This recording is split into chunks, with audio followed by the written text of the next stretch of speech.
오늘 교육 중에 질문이 있으신 분들께서는 현장에 계신 분들은 교육이 끝나고 저한테 말씀해 주시면 되시고, 온라인으로 참석해 주고 계신 분들은 이제 채팅으로 질문을 남겨주시면 저희 팀에 이제 계신 선생님께서 같이 참여하고 계세요. 그래서 답변해 주실 겁니다.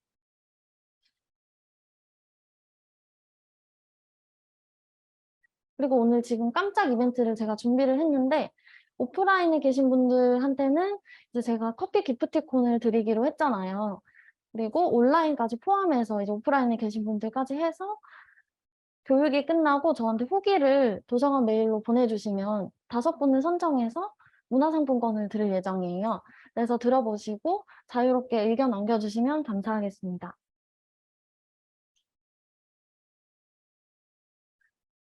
이거는 제가 중간에 가지 마시라고 이렇게 포켓볼을 하나씩 중간중간에 보여드릴 건데, 오늘 교육은 1시간만으로는 좀 부족한 감이 있어서 나중에 끝나고 참고하실 수 있는 자료들을 중간중간 소개해 드릴 거예요. 그래서 오늘 교육 자료랑 같이 여기 중간중간 소개해 드린 자료를 같이 보시면 나중에 훨씬 더 도움 되실 것 같아서 끝까지 들어주시고 중간중간에 나오는 자료들도 획득하시기 바랍니다.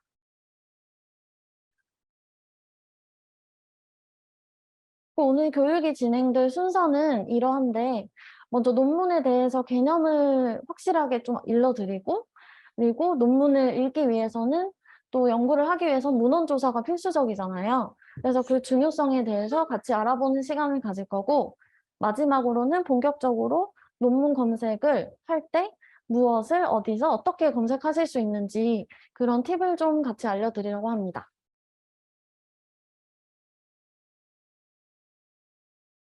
그래서 오늘의 목표는 최종적으로는 내가 찾는 논문을 어떻게 하면 효율적으로 검색하실 수 있는지 알아보는 거가 되겠고, 아무래도 교육 시간이 1시간으로 제한되어 있다 보니까 구체적인 어떤 방법론을 일러드리기보다는 아, 이런 게 있구나 하고 익혀가신 다음에 본격적으로 연구를 하시면서 아, 맞다. 이거 들어봤지. 아, 이런 거였지 하면서 조금 익숙하게 받아들일 수 있도록 그런 거를 제가 목표로 잡았습니다.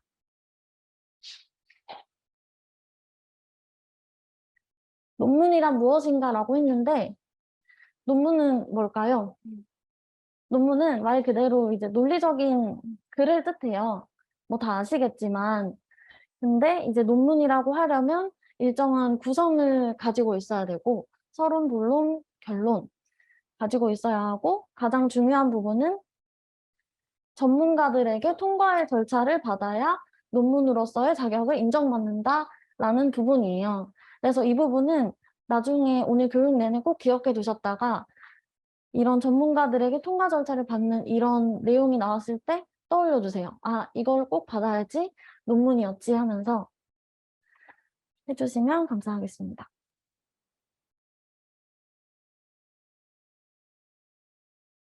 여기 이렇게 한 15가지 정도 단어가 있는데 이 단어들을 명확하게 이건 이거고 저건 저거다 구분하실 수 있는 분들은 많지 않으실 수도 있을 것 같아요. 왜냐하면 여기 제가 지금 초보 연구자분들을 초대했기 때문에 모르실 수도 있고 처음에는 모르는 것이 당연합니다.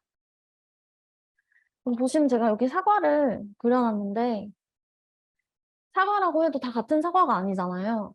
그것처럼 논문이라고 해도 다 같은 논문을 의미하는 거는 아닐 수도 있어요. 여기 보시면은 이게 다 논문을 뜻하는 건데 뭐가 뭔지 모르시는 여러분들을 위해서 다음 페이지로 넘어가면 이렇게 색깔 표시로 제가 유사한 개념들을 구분을 해놨어요. 제가 시계 방향으로 설명을 한번 드려볼게요. 먼저 아티클이라고 하는 거는 말 그대로 알고 계시는 정규 논문이에요.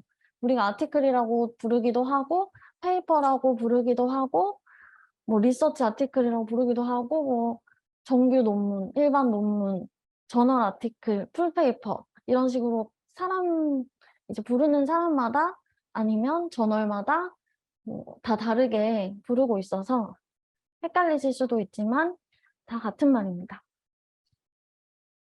그리고 오른쪽으로 넘어가서 프로시딩.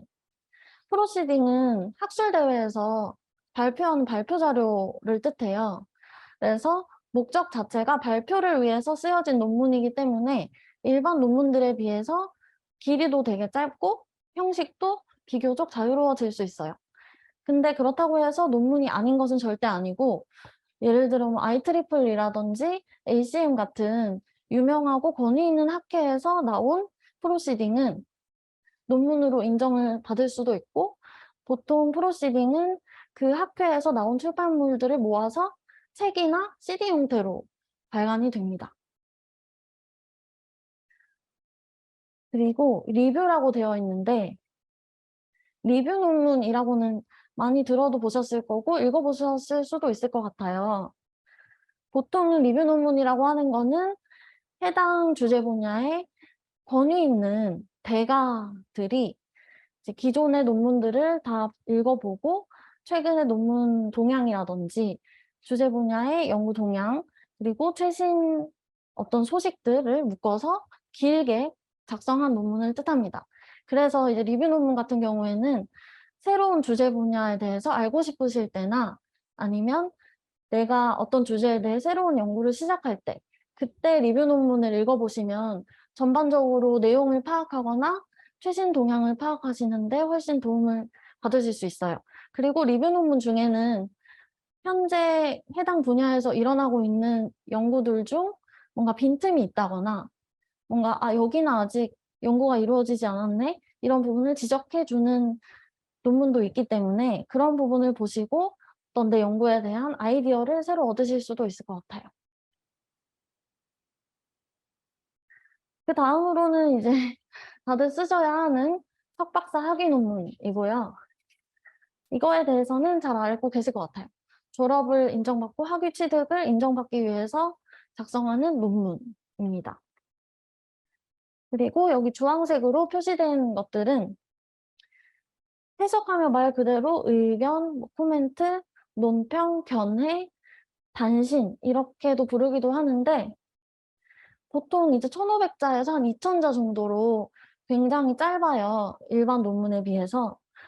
그래서 여기 있는 것들은 의미가 비슷하게 사용될 수도 있지만 저널에 따라서 우리는 견해는 받는데 뭐 노트는 안 받아요. 이런 식으로 자기들만의 해석을 통해서 정책을 구분지어서 정하는 경우도 있기 때문에 이렇게 유사한 짧은 분량의 논문이구나라는 정도 알고 계셨다가 나중에 원하는 이제 투고할 저널이 생기시면 그 저널의 정책을 자세하게 읽어보셔야 될 것 같아요. 그래서 그 규정에 따라서 작성하시면 되고, 마지막으로 보이는 레터라고 하는 거는 보통 커뮤니케이션이라고도 많이 칭해요. 그래서 이 레터랑 커뮤니케이션은 같은 뜻이구나 이렇게 아시면 되는데, 쉽게 말하면 속도라고 생각하시면 돼요.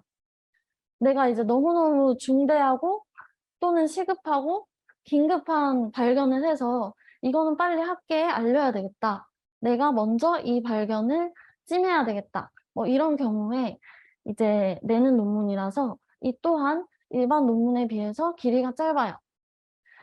하지만 이 레터 논문 같은 경우에는 오피니언, 코멘터리 이런 견해에 비해서 더 가치를 인정받는 경우가 많습니다. 왜냐하면 이렇게 짧은 논문을 급하게 내는 경우에는 심사 과정도 짧아져요.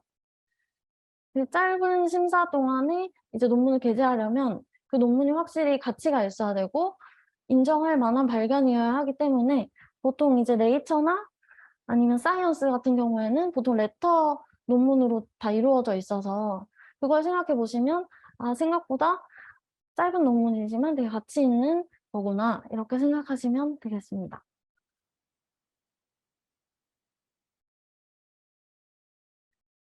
그렇다면 연구자들에게 논문이란 어떤 의미를 가지고 있을까요? 제가 이제 연구자가 아니기 때문에 개개인 연구자분들이 논문에 대해 어떻게 생각하시는지는 다는 모르지만 이제 연구자들에게 논문이란 소통의 도구다 이렇게 생각을 합니다. 왜냐하면 연구자들은 대부분 이제 혼자서 이렇게 연구에 임하시고 아니면 랩별로 이렇게 연구에 임하시고 물론 학회나 이런 것들을 통해서 교류가 있으시기도 하지만 저는 논문으로 많이 소통을 한다고 생각해요. 그리고 실제로도 그렇고 아무래도 논문들 간에도 소통을 합니다. 여기 보시면 과거, 현재, 미래 이렇게 되어 있는데 제가 만약에 올해 논문을 쓰면 과거의 기존의 연구들을 참고 문헌으로 인용을 하겠죠. 그러면 그 과거의 논문들과 지금 저의 논문은 소통을 하는 게 되고 그리고 만약에 제가 논문을 출판했을 때 다른 논문이 제 논문을 인용한다. 그러면 이 과거, 현재, 미래가 이어지게 됩니다. 그리고 논문들 간에도 소통을 하게 되고 연구자들 간에도 소통을 해요. 그리고 만약에 저도 이 논문을 A라는 논문을 인용을 했는데 옆에 있는 사람도 다른 사람도 A라는 논문을 인용했어요. 그러면 우리끼리도 관계성이 생기게 돼요. 그래서 이제 학술 데이터베이스에서는 이러한 관계성을 중심으로 얼마나 이 연구자가 소통을 활발하게 했는지, 얼마나 인용을 많이 받았는지에 따라서 이제 좋은 평가를 내릴 수 있는 지표를 제공하기도 해요. 그런 것들은 뒤에서 자세히 설명을 해드릴게요. 그만큼 연구자분들에게는 논문을 통해서 소통하는 것이 굉장히 중요하다라는 말씀을 드립니다. 그런데 제가 알기로는 오늘 여기 참석해 주신 분들 그리고 온라인으로 계신 분들도 아직 소통의 도구인 논문을 작성하지 않으신 분들이 더 많을 것 같아요. 그렇다면 문헌 조사를 들어갈 타이밍이라고 말씀을 드립니다.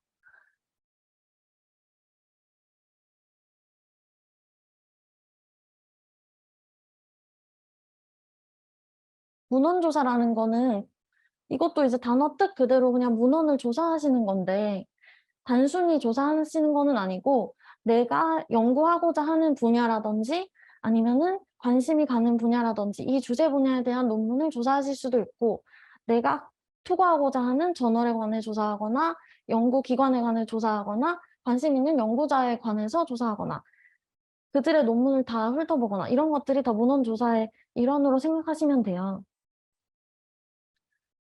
그래서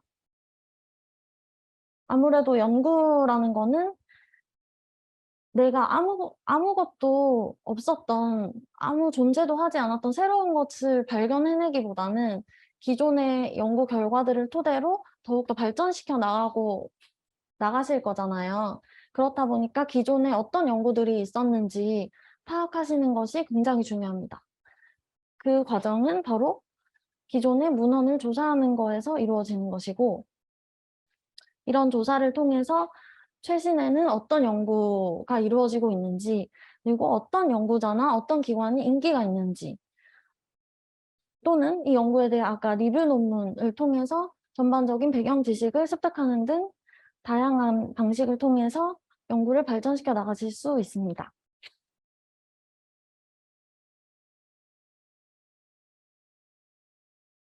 여기 10가지 말이 있는데 이건 제가 가져왔는데 이 원병무 교수님이라고 성균관대에서 이제 신소재 공학 관련해서 연구 활동을 활발하게 진행하시는 분이 글을 쓰신 게 있어요. 작년에 나온 건데 제가 교육 자료 쓰면서 이분의 글을 참고를 많이 했습니다. 여기 보면은 좋은 논문을 쓰려면 10가지 이것들을 명심하세요 하고 알려주셨는데 1번을 보시면 좋은 논문을 많이 읽으세요라고 되어 있어요. 첫 번째 떡하니. 그래서 저는 여기에서 이제 보시면 알 수 있듯이 좋은 논문을 읽는 것이 좋은 논문을 쓰기 위해서 정말 중요한 것이다 라는 거를 다시 한번 강조드리겠습니다.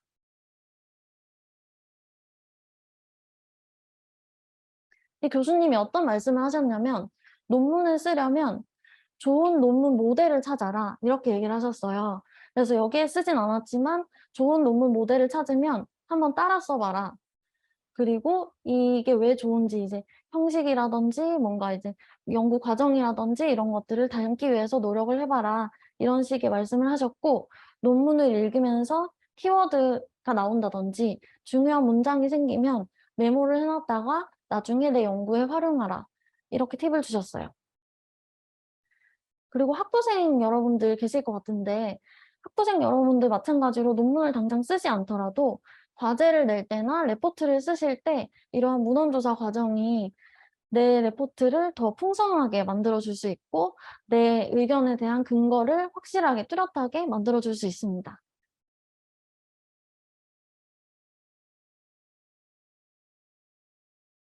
저희 현재는 아니신데 디지스트에 계셨던 김종현 교수님께서 몇 년 전에 대학원생들을 위한 특강을 하셨었어요. 그때 이제 사용된 자료를 여기 제가 저희 사이트에 업데이트가 되어 있어요. 그래서 이 자료를 추후에 한번 읽어보시면 훨씬 도움이 되실 것 같고 여기에서도 이런 말이 나옵니다. 논문을 읽는 것은 쓰기를 연습하는 것이다. 이렇게 얘기를 하셨어요. 그래서 확실히 많이 읽은 사람은 잘 쓰는구나. 나도 많이 읽어야지. 이렇게 생각해 주시면 되겠습니다. 저 논문을 이제 읽을 마음의 준비는 다 하셨는데 이제 논문을 찾으셔야 되겠죠. 찾으시려면 사이트에 들어가서 검색을 하셔야 됩니다. 그 검색하는 방법을 오늘 중점적으로 알려드릴 텐데 세 가지로 알려드릴게요. 뭘 검색해야 되는지랑 어디서 검색해야 되는지, 그다음에 어떻게 검색해야 더 효율적인 결과를 얻을 수 있는지, 그리고 이 모든 과정을 지금 내가 하는 것보다 좀 더 빨리 할 수 없을까? 이런 고민을 하면서 같이 알아보시면 되겠습니다.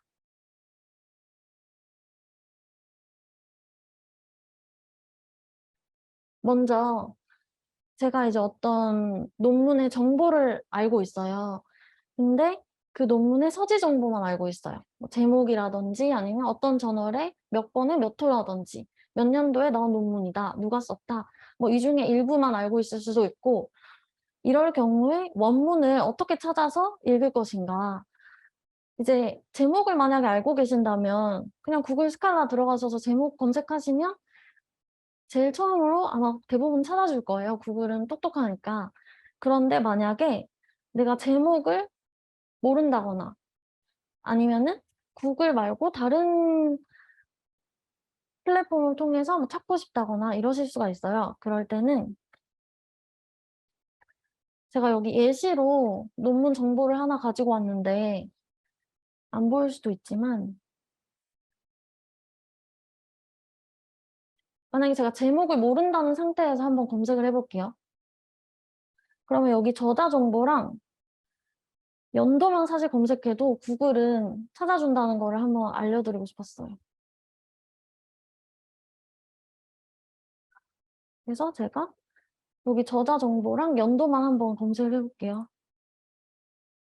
그럼 딱 하나 이렇게 나옵니다. 정말 정말 똑똑하고 그리고 여기에 대해서 원문을 보기 위해서는 여기 보시면 이런 식으로 뜨는 게 있는데 이게 지금 안 뜨시는 분들은 도서관 라이브러리 링크 설정 안 하셔서 그런데 이거 하는 방법은 제가 뒤에서 알려드릴게요.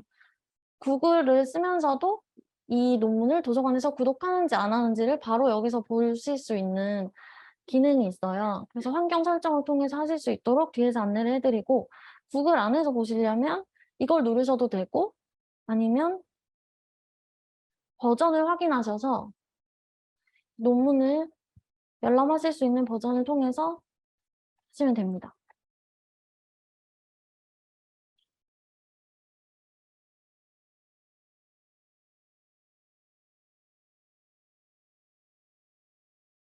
또는 이제 저희 도서관 전자자원 통합 검색을 이용하셔도 돼요.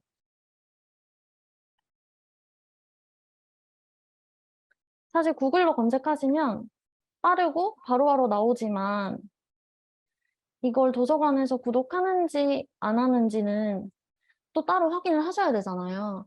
근데 도서관 홈페이지에서 검색하시면 구독 여부를 바로 아실 수가 있어요. 그냥 바로 열립니다. 여기 메인에서 이 리소스 검색을 하시면 우리 도서관에서 구독하고 있는 자원들만 따로 검색하실 수 있어요. 그래서 여기에서 제목을 검색하시면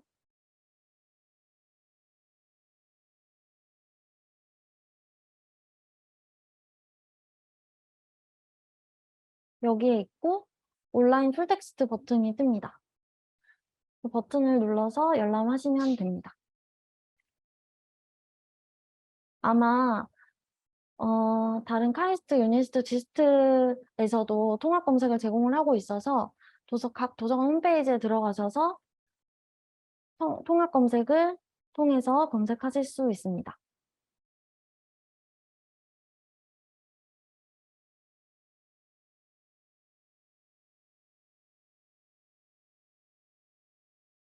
또는 이거는 이제 저희 팀장님께서 힌트를 주신 건데 학부생 여러분들이 계시면 학부생분들이 가끔 고민하는 부분이 이제 대학원 진학을 생각하면서 컨택하고 싶은 교수님이 생겼는데 그 교수님들의 논문을 뭔가 다 읽어보고 만남을 하고 싶은 거예요. 그래서 교수님들의 논문을 다 알고 싶은데 어디에서 검색해야 되는지 구글에서 찾아도 잘 안 나오는 것 같고 이런 고민을 많이 하시는 것 같다고 들었고 또 이제 대학원생분들도 우리 교수님의 성과를 살펴보신다거나 아니면은 교수님 실적을 정리하실 필요가 있다거나 뭐 그런 게 생길 수도 있어요. 그럴 때 활용하시면 좋겠어요. 일단 저희 로봇공학 전공의 문인규 교수님을 제가 구글에서 검색을 해보겠습니다. 그냥 원래 여러분들이 주로 하시는 것처럼 검색을 하시면 너무 많이 나와요. 그리고 이렇게 저자 명단을 보시면 이렇게 구글 안에서도 프로필을 관리하시는 교수님들이 계신 반면에 관리하시는 교수님이시면은 바로 눌러가지고 보시면 되지만 안 하시는 경우가 있어요. 이럴 때는 내가 어떻게 한 번에 모아볼 수 있는가는 여기 이 두 가지의 데이터베이스에서 해결하실 수 있어요. 먼저 웹 오브 사이언스라는 데이터베이스인데 이거는 이제 4개 과기원 모두 구독을 하고 있어서 여러분 다 접속하실 수 있고요. 여기 메인에 보시면 문서는 이제 자료 위주로 검색하실 때 이용하실 수 있는 필드고 연구자라는 탭에서 검색을 하실 수 있어요. 그래서 이렇게 검색을 하시고 혹시나 이제 교수님들께서 뭐 이렇게 바로 쓰실 수도 있지만 제 이름도 한미희인데 MH 한으로 한다든지 아니면은 한미희로 하거나 미희한 이렇게 하거나 너무 다양해서 검색이 안 될 경우가 있을 수 있다고 판단되시면 여기 이름 변형 추가를 이용하시면 됩니다.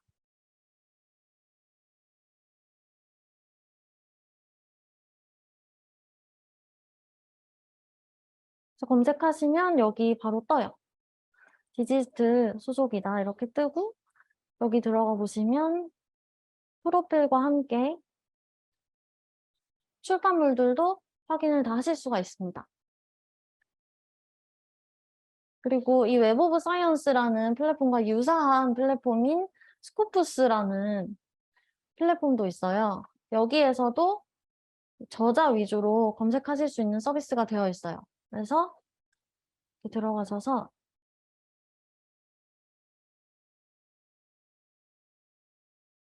누르시고 스코푸스는 바로 여기 기관까지 함께 검색하실 수 있습니다. 디지스트를 해서 들어가시면 여기 딱 한 분 나오네요. 여기에서 확인을 하실 수 있습니다. 아무래도 보기에도 그렇고 여기 이렇게 동향까지 분석해주는 서비스도 그렇고 구글 스칼라에 비해서는 어떤 특정인의 논문 정보를 보기에는 이런 데이터베이스가 훨씬 효율적이라는 것을 아실 수 있습니다.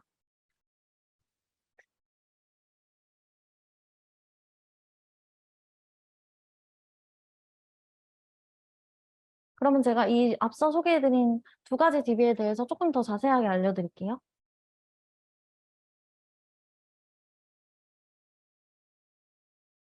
제가 유사한 기능을 갖고 있다고 설명드린 이 두 개의 DB는 우리가 인용색인 DB라고 불러요. 말 그대로 인용 정보를 색인하는 DB라고 알고 계시면 되고 우수한 논문들의 논문 정보를 모아서 제공하는 데이터베이스이다. 이렇게 설명드릴 수 있습니다. 먼저 웹 오브 사이언스는 클래리베이트라고 하는 회사에서 운영하는 데이터베이스인데 여기에 등재되어 있는 논문들이 여러분들이 많이 알고 계시고 궁금해하시는 SCI 논문들이에요. 그래서 이 웹 오브 사이언스에서 전문가들을 통해서 우수한 논문이다라고 판단되는 논문 저널과 논문들의 정보를 기재를 하고 있습니다.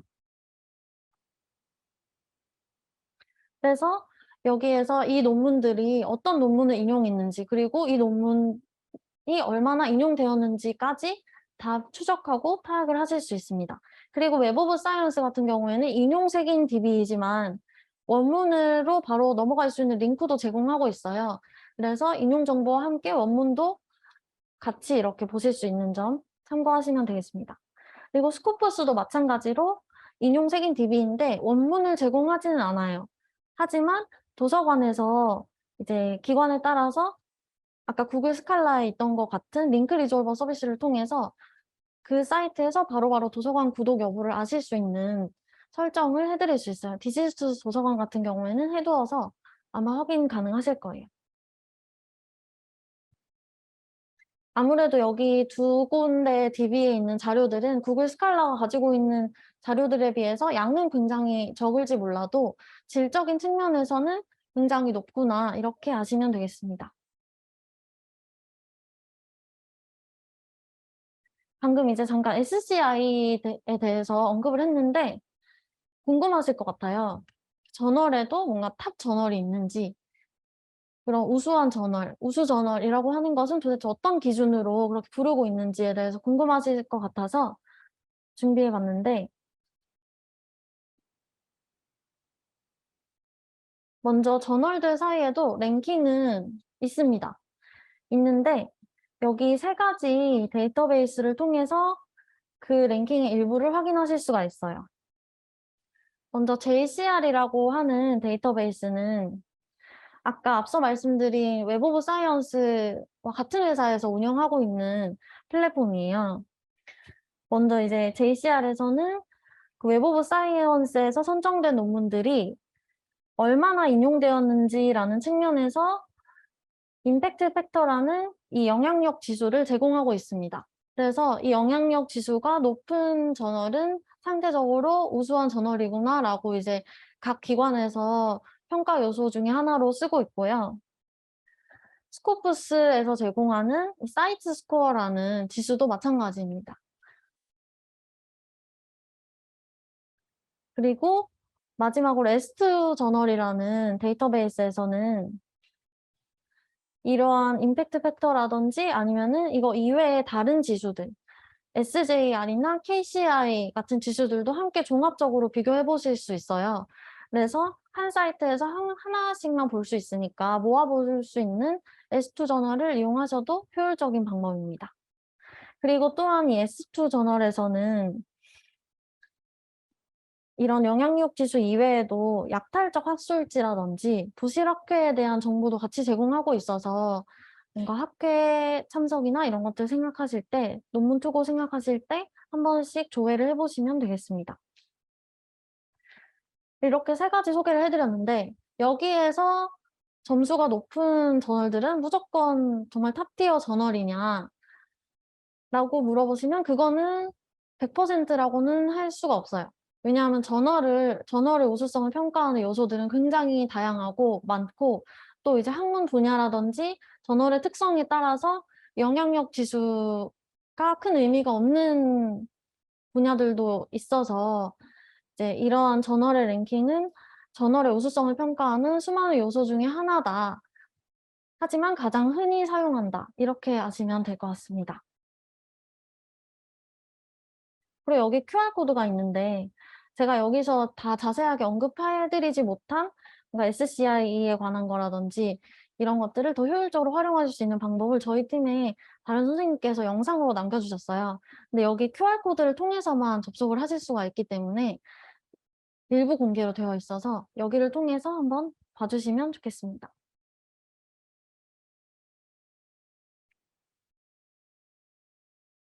그러면 저희가 앞서서 특정한 논문들을 찾고 싶을 때, 그리고 특정 사람의 논문을 찾고 싶을 때 어떻게 해야 되는지를 알려드렸는데, 다음으로 이제 특정 주제에 관해서 그 핵심 논문들을 찾고 싶으실 때 어떤 방법을 이용하시면 좋을지에 대해서 설명을 드릴게요. 아까 제가 소개해드린 이 책에서 문헌을 정리하거나 아니면은 참고 문헌, 인용을 할 때 이 순서대로 하면 좋다 하는 추천하시는 순서가 있었어요. 여기 이렇게 1번부터 5번까지 써놨는데 먼저 역사적인 논문 같은 경우에는 무조건 오래된 논문이라고 해서 그 역사적인 논문이다라고는 할 수 없기 때문에 제가 여기 보시면 인용색인의 연관 논문 기능을 활용하자라고 말씀드렸어요. 웹 오브 사이언스라든지 스코푸스를 통해서는 어떤 한 논문을 찾았을 때 그와 관련된 논문을 인용 목록을 통해서 접근하실 수 있어요. 그래서 타고 들어가다 보면 가장 많이 인용되었거나 아니면은 연구자들에게 인기가 많은 논문이 파악이 되고 그거를 통해서 '아, 이 논문이 역사 있는 논문이구나. 많이 인용된 논문이구나.'를 파악하실 수가 있습니다. 그리고 두 번째로 그 문제에 대한 대가의 최신 리뷰 논문이라고 여기 나와 있는데 리뷰 논문이라는 말이 이제는 아까 설명을 드렸기 때문에 어떤 의미인지 다들 아실 것 같아요. 그래서 이 리뷰 논문을 통해서 이런 주제 관련된 핵심 논문들, 핵심 연구 분야, 핵심 연구자를 파악하실 수가 있고 이 리뷰 논문을 찾으실 때는 구글 스칼라 들어가셔서 주제 분야하고 리뷰 이렇게 치셔도 물론 나오지만 웹 오브 사이언스나 스코푸스를 통해서 검색을 하신 다음에 출판물 유형으로 필터링을 하실 수가 있어요. 그때 리뷰 체크하셔서 검색을 하시면 더 잘 검색을 하실 수 있습니다. 그리고 3번 탑 저널의 최신 관련 논문, 해당 저널, 목표 저널의 최신 관련 논문. 이런 최신 논문들은 방금 제가 설명드렸던 인용색인과 영향력 지수를 제공하는 JCR이나 S2 저널이나 스코푸스 이용하시면 찾으실 수 있을 거예요. 그리고 옆에 제가 또 다른 책을 추천드리는데 이건 저희 도서관에서 특강도 한번 진행했었던 그 작가분들이 쓰신 책인데 이 책 안에도 논문 쓰기에 대한 챕터가 들어있습니다. 그래서 궁금하신 분들은 찾아서 보시면 좋겠습니다.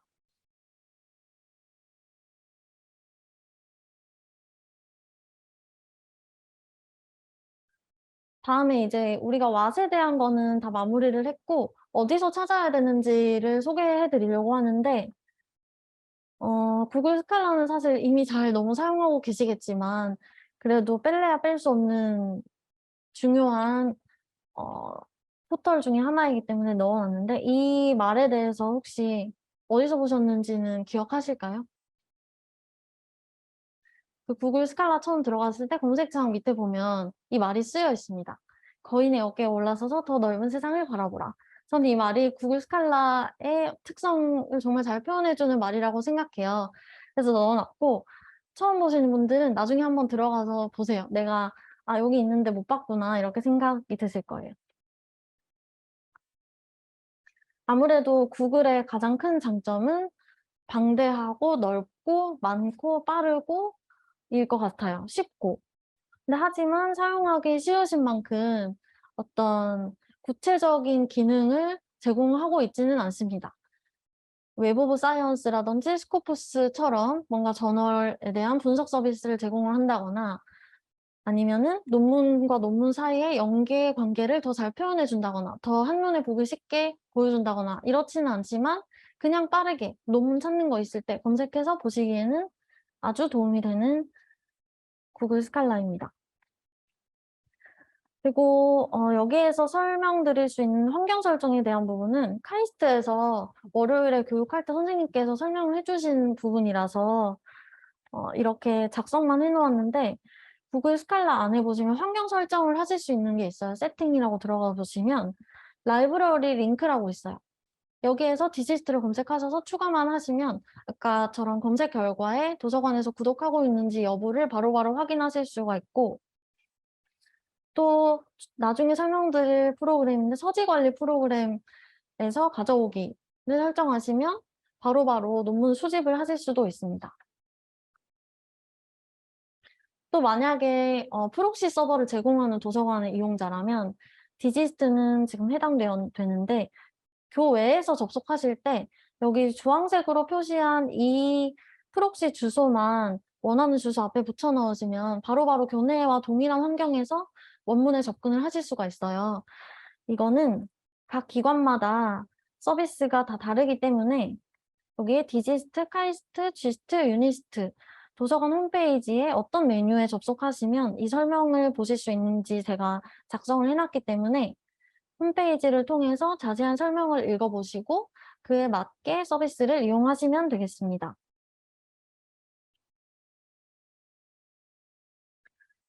다음으로 이제 구글 스칼라 말고 어디에서 또 뭔가를 논문을 찾을 수 있나요?라고 여기 현장 참석자분들 중에 한 분이 사전 질의로 남겨주셨더라고요. 구글 말고 딴 건 뭐 없을까요? 이렇게. 근데 사실은 구글 말고도 엄청 많습니다.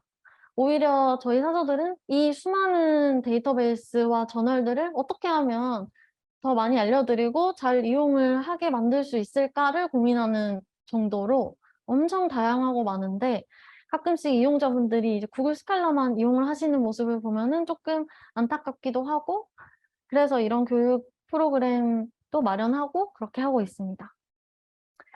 그 수많은 데이터베이스를 가장 빠르고 정확하게 확인하실 수 있는 방법은 바로 도서관 홈페이지 들어가 보시는 거예요. 도서관 홈페이지 들어가셔서 이 각 기관별로 여기에 제가 안내해드린 메뉴를 타고 들어가시면 우리 기관에서 보고 있는 데이터베이스의 전체 목록을 보실 수가 있습니다.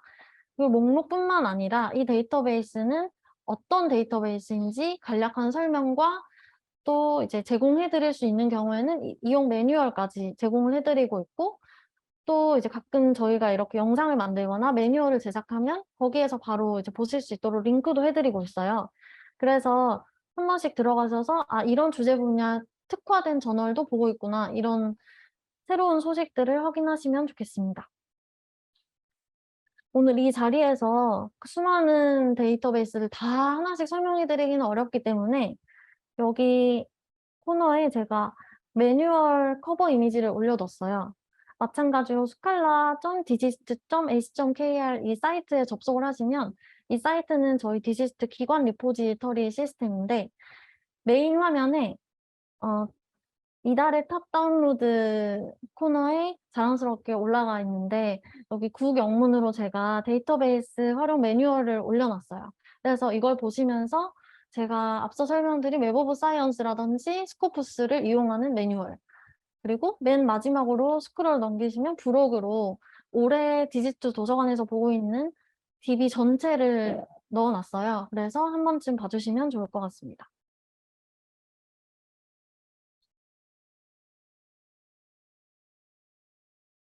다음은 잠깐 소개해 드리는 건데 제가 이거 강의 시작하기 전에 영상으로 틀어 드렸던 서비스인데 만약에 이제 구글 스칼라에 있는 도서관 구독 여부를 확인할 수 있는 서비스를 통해서도 봤는데 안 열린다.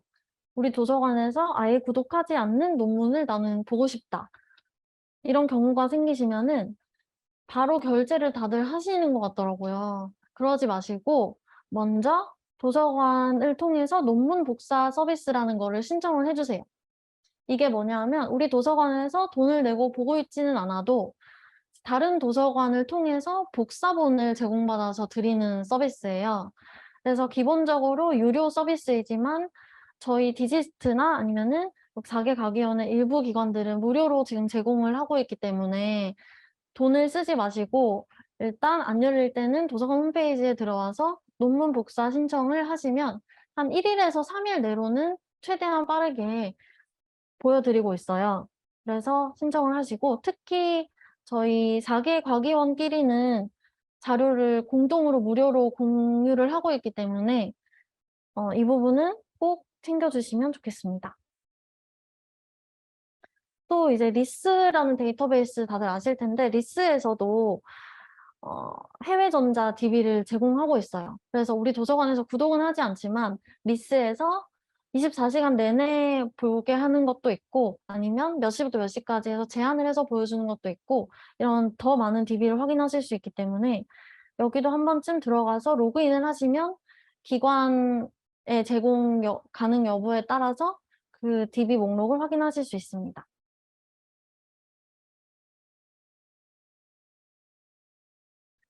이제 논문 검색의 마지막 파트가 될 텐데 어떻게 검색하는가에 대해서 마지막으로 알아볼게요. 첫 번째로 일단은 검색하고 그 결과에서 범위를 제한하는 방식이 있어요. 그래서 아무래도 검색을 하기 전에 웹 오브 사이언스나 스코프스에서는 검색하기 전에 필터를 사용해서 제한을 먼저 걸 수도 있지만 저희 사저들은 넓은 범위에서 먼저 검색하고 그 결과 내에서 점차적으로 좁혀가자라는 것을 더 추천을 해 드리고 있어요. 그래서 만약에 예를 들어서 웹 오브 사이언스에서 검색을 했는데 이렇게 코비드 19을 검색했는데 22만 건이나 나온 거예요. 근데 여기에서 내가 정말 원하는 논문을 추려내는 과정이 중요합니다. 웹 오브 사이언스의 경우에는 이건 제가 대표적인 필터 몇 개만 가지고 온 건데 우리가 앞서 초반에 개념 정리할 때 배운 문서 유형별로 나눌 수 있고요. 아티클, 레터, 리뷰 논문 이런 식으로 하실 수 있고 리뷰 논문을 읽고 싶으실 때는 여기에서 리뷰 아티클을 체크하시면 리뷰 논문들만 쭉 나옵니다. 그리고 여기 보시면 저자나 소속도 나와 있는데 이 필터만으로도 어떤 저자가 인기 있는지 어떤 기관이 인기 있는지 대략 아실 수가 있어요. 그리고 출판 연도도 추릴 수 있는데 여기에서도 힌트가 있는 게 코로나19 같은 경우에 19년 말에 발생을 했잖아요. 그 보시면은 2019년도에는 거의 없습니다. 그런데 2020년대부터 급증한 거를 보실 수 있어요. 이것처럼 이렇게 주제 분야, 어떤 주제 분야를 검색하느냐에 따라서 이런 것만으로도 벌써 이제 보이는 게 많죠. 그래서 이제 막상 검색 결과를 추려서 논문들을 추려내면 훨씬 더 도움이 되실 거라고 장담합니다. 여기에서 예를 든 것들은 웹 오브 사이언스고 스코프스에서도 이런 필터링이 다 가능합니다. 그래서 여기 주소에 들어가시면 스코프스에서 제공하는 튜토리얼이 있기 때문에 나중에 검색을 하실 때 활용하시면 되겠습니다.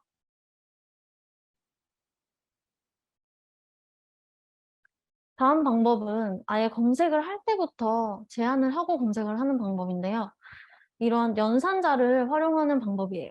이 검색 연산자는 구글이나 네이버 같은 포털뿐만 아니라 웹 오브 사이언스, 스코프스 등등의 학술 DB에서도 대체적으로 다 사용이 가능한 부분이에요.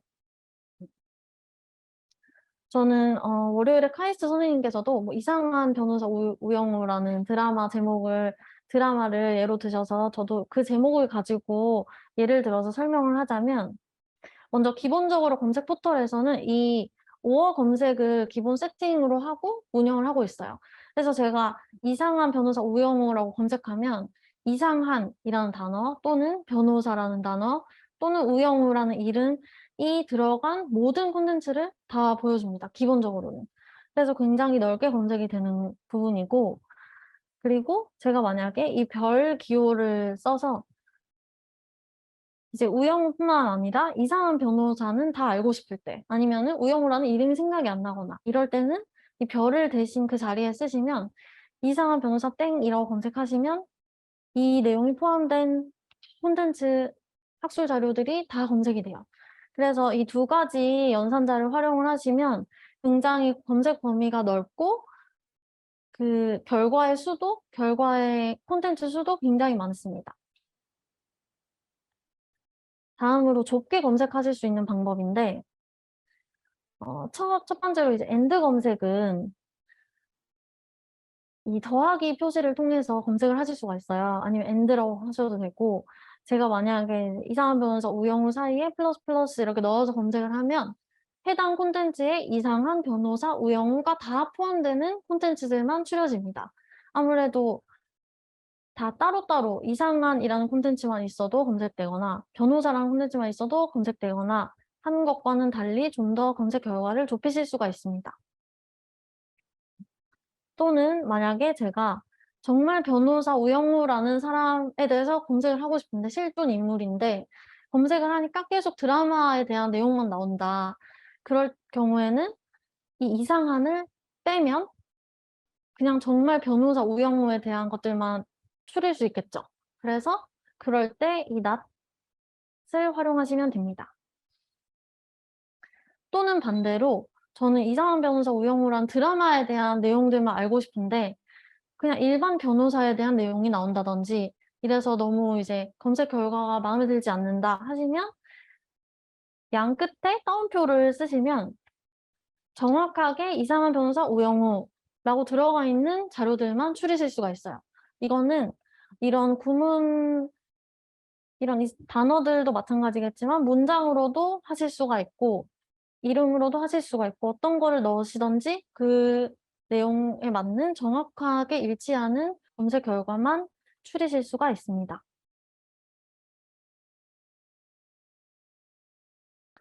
다음에는 제가 그냥 학술 용어로 테스트를 해본 건데 이 새틀라이트 엣지 컴퓨팅은 제가 디지스트 최신 리서치 뉴스를 보다가 이제 이거에 관해서 논문을 쓰셨더라고요. 그래서 한번 검색을 해봤는데 이렇게 검색하니까 스칼라에서 51만 개가 추출이 됐어요. 근데 이렇게 검색하면 한 10페이지 정도로 넘어가면 이렇게 제가 원하지 않던 그런 결과도 다 같이 들어가 있는 거 아실 수 있으실 거예요. 많이 이용도 해보셨을 거고. 이럴 때 양 끝에 따옴표를 넣어서 구문 검색을 했더니 160개로 줄어들었습니다. 이게 이제 너무 줄어들어서 이제 이건 너무 적다 하시면 이걸 빼고 엔드 검색을 활용하시거나 다른 연산자를 활용하실 수 있으실 거고 혹은 이렇게 51만 개 많이 보고 싶다 하시는 분은 많이 띄워놓고 필터링을 통해서 활용하시면 되겠습니다. 그러고 나서 제가 똑같이 이 따옴표 없이 스코프스에서 검색을 해봤는데 결과가 439개밖에 안 나왔어요. 구글에서는 51만 개가 나왔는데 그래서 어떻게 된 일인지 확인해 봤더니 구글 같은 경우에는 5어 검색이 기본으로 되어 있지만 스코프스는 연구자들을 위해서 좀 더 효율적으로 엔드 검색을 기본으로 세팅을 해놨습니다. 그래서 아무래도 이런 식의 검색을 하실 때에는 구글 스칼라보다는 이런 스코프스 같은 DB가 훨씬 효율적일 수 있겠다라고 아실 수 있습니다. 특히 스코프스 같은 경우에는 검색 결과를 보시면 여기 세이브나 셋 얼러트가 있어요. 이런 서비스를 통해서 자주 내가 검색하는 검색어라든지 아니면은 이미 설정해 놓은 검색식을 저장해 놨다가 나중에도 여러 번 활용하실 수가 있고 또 이제 이 검색 결과에 새로운 콘텐츠가 생기면 업데이트 이메일 알림을 받으실 수도 있습니다.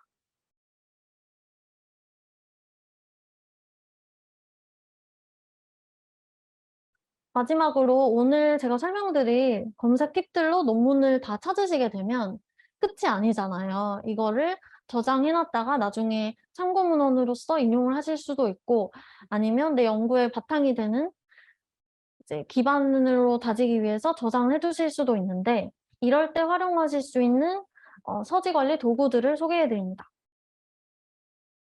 네 가지가 있는데 구독 여부도 이렇게 표시를 해 놨고요. 어 본인의 이제 도서관에서 구독하는지 안 하는지 여부에 따라서도 그럴 거고 제가 추천드리고 싶은 방식은 일단 네 가지를 한번 다 써 보시고 뭔가 내 스타일인 그런 툴이 분명히 있으실 거예요. 그 툴 하나를 정하셔서 꾸준히 내가 이제 연구 초기부터 해서 나중에 논문을 쓸 때까지 필요한 논문들, 좋다고 생각한 논문들을 다 이 도구를 통해서 수집해서 한 곳에서 관리를 하시면 좋겠고 또 이 터지 도구에서는 인용 정보만 아까 웹 오브 사이언스나 스코프스나 구글 스칼라를 통해서 인용 정보만 가지고 왔을 때 원문을 직접 찾아줘요, 자동으로. 그런 기능도 있습니다. 그래서 내가 하나하나 PDF 찾아서 저장하고 이렇게 하지 않으셔도 인용 정보만 모아놨다가 그 내부에서 제공하는 기능을 통해서 원문을 자동으로 찾아서 원문과 인용 정보를 함께 관리하실 수가 있습니다. 그래서 꾸준히 연구 활동 내내 걸음으로 잘 활용하시면 좋겠습니다.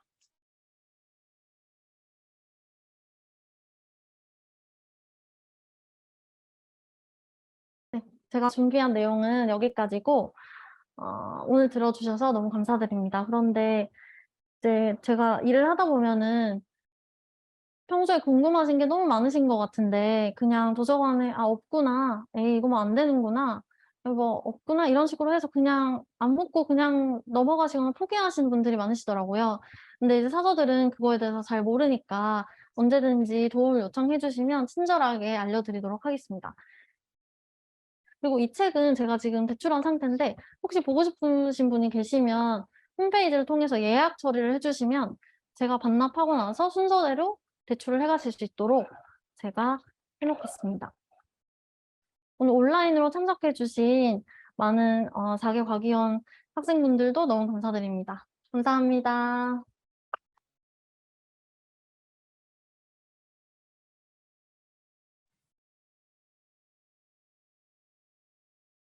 질문이 있으신 분들은 여기 채팅에 남겨주시거나 아니면 오프라인에 계신 분들은 저희 메일로 남겨주시거나 아니면 지금 물어보셔도 되고요.